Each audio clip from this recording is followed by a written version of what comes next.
pilot sama navigator.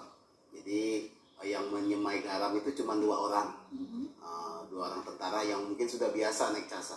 Nah, jadi sebelum saya naik untuk penyemaian ini, saya dikasih pilihan tuh Mbak Kiki. Katanya mau duduk di depan atau duduk di belakang. Saya bingung ini. Kalau ekonomi kan pasti kita di kelas ekonomi di belakang. Nah, ini kelas bisnisnya di depan. Sedangkan mungkin saya bilang, oh kalau visual depan itu mungkin saya sudah dapat semua. Saya pilih ke belakang. Rupanya itu saya pikir di belakang bisa ke depan, nggak bisa. Karena kita di pesawat itu sudah dilapisi sama plastik semua.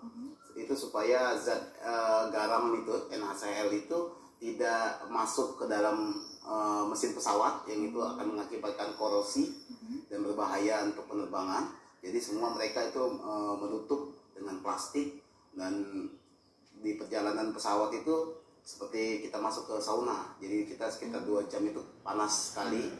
Memang sampai ketinggian yang dicapai oleh pilot dan navigator untuk menentukan titik penyemaian itu di mana dan awan mana yang harus disemai. Nah, itu baru mereka baru melakukan penyemaian garam. Nah, memang beda dengan pesawat komersil.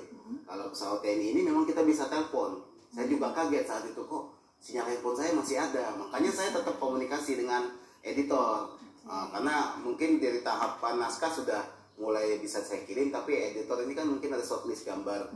Nah, makanya saya sempat telepon dari Mas Ampit itu, tapi ya pesawatnya kecil di ketinggian 8.000 sampai 10.000. Ketika mereka stall gitu, jadi wajar kalau kita agak mabuk. Ketika mabuk ya saya rebahan. Jadi duduknya itu bukan kayak kita di pesawat biasa, lesehan. Kita duduknya lesehan. Jadi ketika agak-agak pusing tadi itu kita guling, karena mereka juga bilang candaan untuk para prajurit TNI itu, dia bilang kalau mabuk tinggal keluar aja, buka pintu katanya.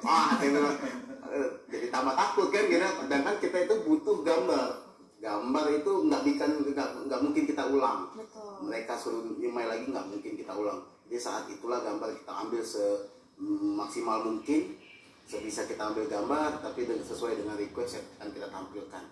Nah, alhamdulillah setelah sudah turun, pulang saya melewati jalur darat dan sampai untuk melakukan proses editing. Selanjutnya bisa diikut sertakan di lomba. Itu sih Mbak Kiki pengalamannya di atas pesawat itu. Luar biasa, karena kan biasanya kita naik pesawat sama komersial